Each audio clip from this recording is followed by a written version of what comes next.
How's it going, everyone? Welcome back to another episode of Sip Talk. I'm Pete Sippis, and joining me today is a guest I've wanted to have on for a long time. He is Grammy nominated, an absolute menace on the flute. He is the Michael Jordan of Shakers and one of the sexiest people around.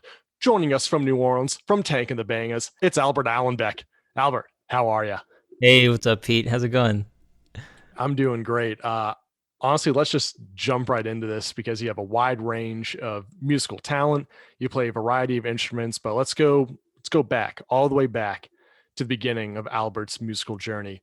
What was the first instrument you started playing and at what age? Piano. I started playing piano at I was probably like 5 or 6.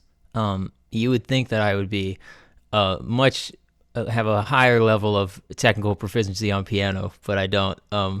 But it is the music and instrument that's closest to my heart. I think about all music in terms of the keyboard and the layout. Um, I think I was drawn to it as a kid and or just wanted to try it. And then my parents had a rule that when I started something, I wasn't allowed to quit. So I had to do at least like a year of piano. And by that time, I wanted to keep going. Who were some of your musical influences growing up? Was that like from within your family, or is it kind of just like outside influences? Well, my parents are huge music lovers and are very um, creative dreamers in a different way than we usually think of it. They were both career military folks. My dad was in the Air Force for 30 years. My mom was in the Army for 20 years. And my dad can sing and he played drums in high school. And he listens to everything from Tchaikovsky to Steely Dan to Duran Duran to, what's the guy? It's the year of the cat. Michael something. I forget his name. He listens to everything, and he would make these CDs that we would drive around in his car and listen to. And he called them Al's Faves. He's literally got like 20 of these, like Al's Faves number one, Al's Faves two, Al's Faves three. And he would always listen to these. And so I heard everything Stan Getz, Dexter Gordon. And then the next thing would be like Steely Dan or like Santana or like all this stuff, 80s music, jazz. He listened to all that. My mom loved, and I think this is where the whole flute thing came from. She loves Jethro Tull, and so I would listen to Jethro Tull all the time. She was always very encouraging of just like not labeling, but like just liking it. She would say very often, "Oh, I like this. That song has a good beat," and it's like that's pretty much the highest praise that you can give a song now. I think is like very simply like, "Oh, I like that song because it has a good beat," and I'm like, "Yeah, that does have a good beat." There's no reason to get like in the weeds about like why something's good. Like if it moves you, then it's good. I really learned that from her. I all I can think of about is Al's favorites right now because I miss the lost art of burning a nice CD and just putting your favorite jams on there. My brother and I would just put like our favorite songs and burn it on a CD and play it outside while playing basketball. It's a lost art, let me tell you. Good man. It was like I think my dad still burns to CDs. I actually got him CDs this year. He wanted like a Steve Winwood CD for for Christmas, and I obliged. What was the last CD that you bought yourself? Holy crap, dude! I think so. I like this saxophonist named James Carter, um, and I think the last CD I bought was like his CD from like it was a release from like 1992, but I like ordered the CD off Amazon, and that was in high school. I mean, I've been given CDs, and like I have obviously like Tank and the Bangas CDs, but those were like gifts.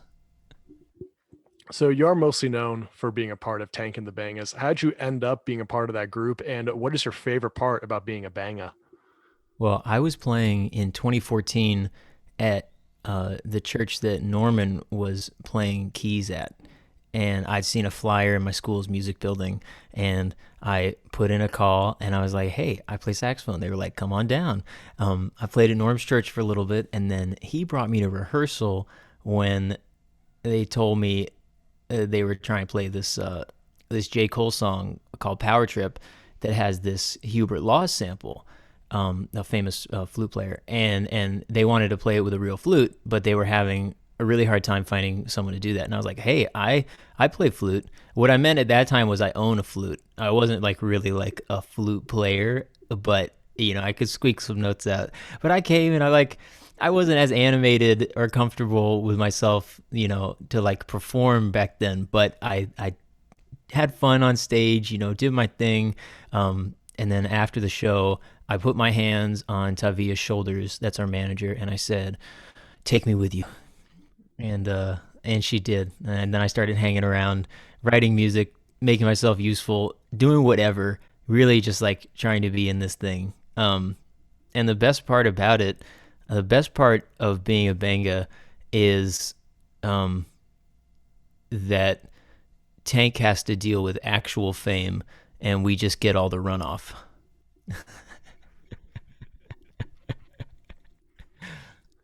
I find the part you like they say you weren't as like animated like on stage as you are now and as comfortable. And one thing I thought of was actually something that you posted on your Instagram a while back, and I kind of found it again during my little deep dive before I headed into this.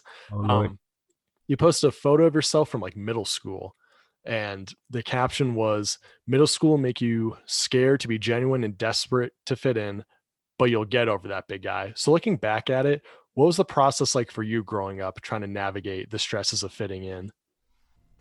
I think I'm still navigating fitting in. I think everybody with artistic impulses or creative direction or I'm not sure I feel like I fit in, but I have grown immensely comfortable with that and have started to be very comfortable with being myself, with taking my time, having patience and gentleness with myself. And that process has been one that's been going on for years, of meditating, of reading, of literally speaking affirmations to myself in the mirror every single day, whether I want to or not, opening up, taking chances, um, having conversations that to this day make my heart race and my hand shake. You know, that's all a part of me becoming comfortable with who I am. You currently live in New Orleans. It's one of the music capitals of the United States. How much influence has the city had on you musically? Oh, a tremendous amount. Um, these have been my formative years here. I moved down here when I was, 19. Um, and so for my whole kind of outlook, everybody who I've played with down here has transformed me, or the music they've shown me. I remember when I came to the University of New Orleans in 2012. Um, my friend Xavier, who coincidentally he's from New Orleans, got displaced by Hurricane Katrina and moved to Montgomery, Alabama, where I'm from. And we were friends in middle school. And then he went back to New Orleans for high school. And then we ended up in college together.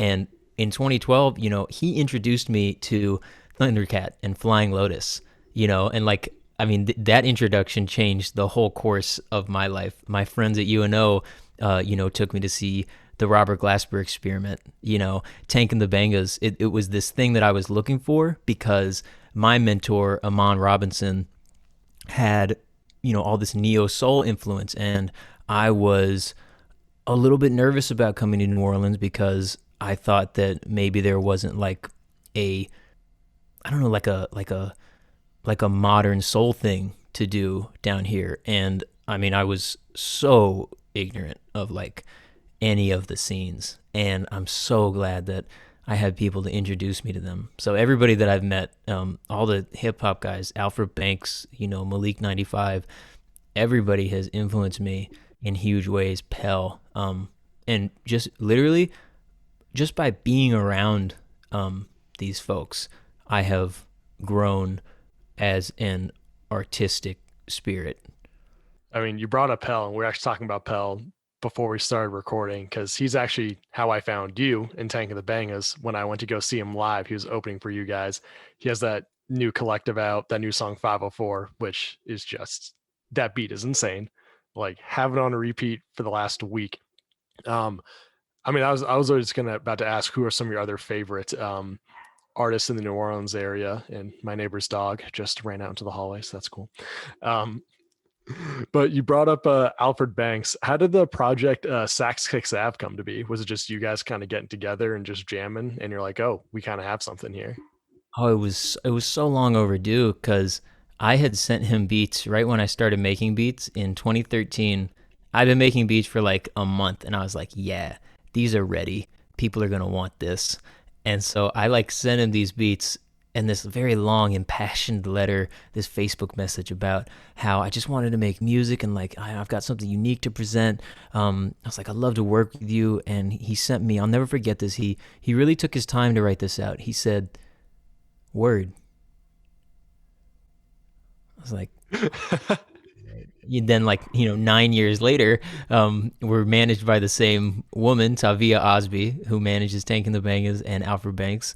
And Alfred was looking for stuff. Tavia said that maybe it would be a good idea to have some beats that weren't like sample based, and then I make beats without a lot of samples, although I love sampling and I love sampling myself, and like sampling a whole bunch of stuff, just, not stuff that's like copyrighted and that you will, piss somebody off or never see a dime from. And so me and Alfred got in the studio, and then we just like, I mean, we knew each other because he'd opened for Tank and the Bangas. He'd been on like Tank and the Bangas songs. We'd been on the same stage. We were very friendly.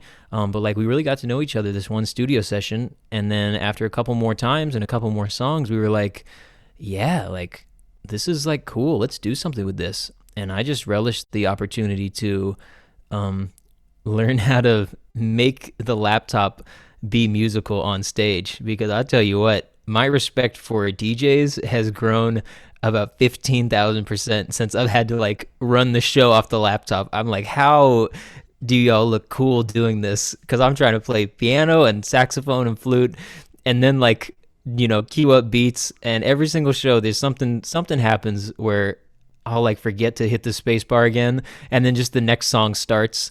But fortunately, Alfred's very gracious. You also got to rap on that project. I got to rap. Yes. Alfred wrote that rap. I'm like Dr. Dre. Like I produce and then other people write for me. All right, this might be a tough question, but just bear with me here. You're on deserted island, one instrument. What is it? Hmm. Do the laws of physics like apply? Like if I bring a piano, will it go out of tune over time and I'm just screwed? Um, no, I would say laws of physics do not apply, Yes. considering that you're magically on an island. Piano. I'm bringing piano because I need the colors of the chords even more than the one voice of like flute or saxophone. And honestly, if I'm on a deserted island, like I can I can figure out how to make a flute out of some bamboo or like an old bird bone. I can make it happen. A little coconut husk. Yeah, So there coconut. you go. Yeah, that's true.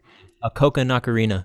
See, you know what, Albert? Most musicians, they answer that question, they're playing checkers. Where you're out here playing a nice game of chess. That's what I like about that. I'm years ahead. So anyone who follows you on Instagram knows that you and your girlfriend Callie have been really keeping busy. I've actually joined a few of the meditation live streams. Those are very nice Oh, during nice. during Yeah. the stressful times of COVID. How has she kind of helped you grow either professionally or personally? My God, Callie changed my whole life. She changed the whole course of this. She is like a big earthquake that changed the direction of a river. I can't overstate. She taught me what it was like to live not cynically. When I met her, I thought she was playing a trick on me because she was so gorgeous and so nice and so talented. And I was like, no, there's something going on here. She is like, she's messing with me, or she is like, or she has serious like stuff going on, that's gonna like like she's doing a double life kind of thing. I was legitimately worried about that, but it was total projection on my part. I was so cynical and so scared to be genuine, and had been laughed at crucial moments just too many times that I had shut down and closed off. And then Callie helped me be okay with being genuine. She taught me how to play the flute like much, much, much, much, much better, because she's been playing flute since third grade. And she really, really, she hooked up life. I was on a spiritual course. Like, I was on the direction. I was at the point of like suffering enough where I was like, I'd had enough of it, and I was like, okay, I gotta like change some things. But change is very hard, and Callie has been such an incredible partner, to help me change and to keep me accountable for change, to keep me meditating, to keep me working out, to keep me speaking positive things. It's, I can't overstate enough. She is my life partner, the love of my life. I cannot overstate. I love her so much, and she changed my life. Well, Albert, the reason I ask you that, got a big day coming up, Valentine's Day. Do you have anything planned? You doing anything special? I have something planned, but I don't want to say too much because I can release this episode on Monday afterwards. oh, So that we'll would be do a great. little foreshadow, so we're not spoiling anything. You can edit this. Hold on, let me make sure Callie's not home yet. She's at Okay. work. Let Yeah. me make sure she's not home yet.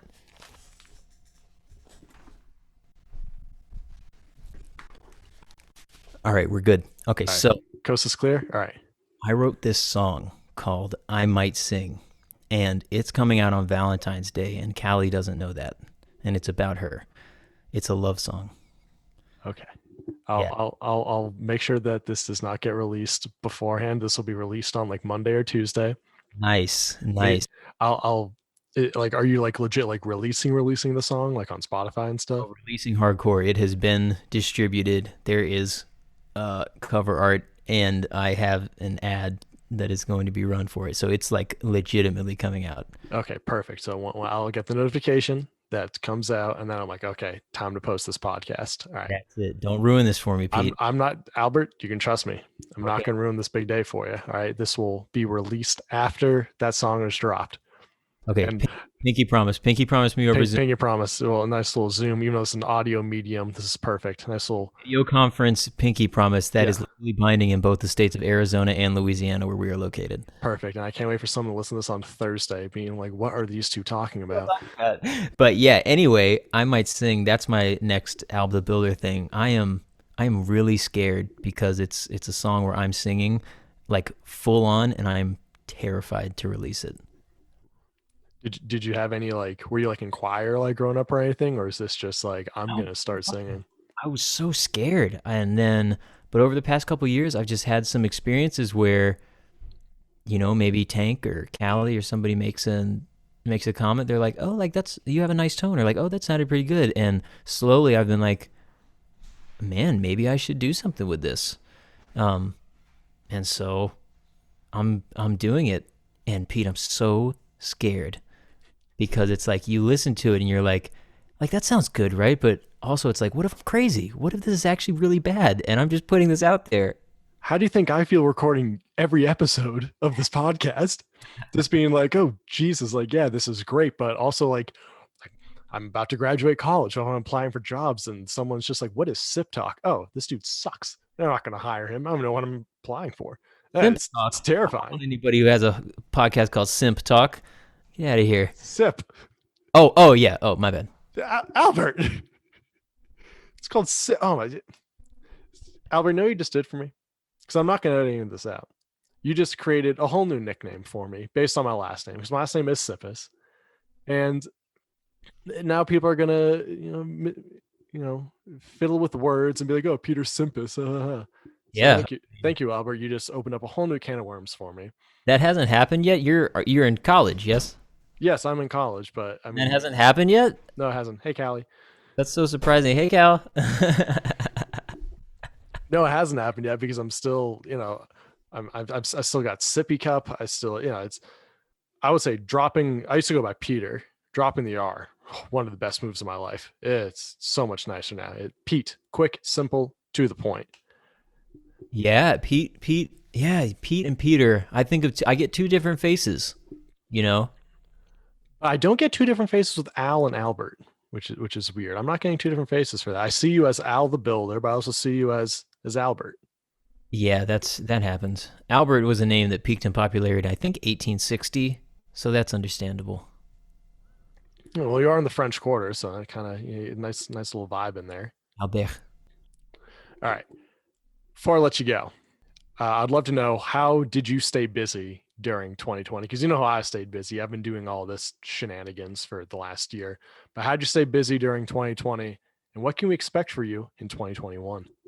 I became busier than busier in a different way than I was pre-pandemic, but I became so busy with music production, and I just like stepped up my game and put in just insane amount of time working on music, learning how to really capture the spirit and feeling and magic of feelings in recorded music. I that is what I did in 2020. I recorded music and I practiced and I wrote music, and I really, I mean, I reached a whole new level that I didn't think I was gonna reach anytime soon. And then I reached it, and now I realize that it's just an upside down pyramid, and that the higher you go up, the wider it is, and there's just so much more. And so this is my life. And in 2021, everyone should be looking for me to put out. I have this affirmation. I say to myself, I am capable of prolific output through complete surrender, and that is kind of my total goal, is to give myself over to the thing that moves and animates and open up the channel, and then let what comes out come out, and then release it, because I have far too much to give for it just to be sitting on hard drives, and I do not want to leave the earth with a lot of things left unsaid or undone. I would love to take a swing. All right, before I let you go, Albert, where can people find you on social media? Where should they follow you on Spotify? Just go ahead and plug away. You can find me personally everywhere at Alb the Builder, ALB the Builder. That's my social media handle everywhere. You can find my groups Tank and the Bangas, that's Tank and the Bangas, everywhere, and Sax Kicks Ave, SAXKIXAVE, everywhere. There's a diverse range of music, there's a huge amount of talent, and you're going to love what you hear. And if you don't, then don't message me about it. One more thing. When after you got nominated, Tank and the Band is nominated for that Grammy. You putting Grammy nominated on the Insta bio. How good did that feel? Just being like, yeah, I got it.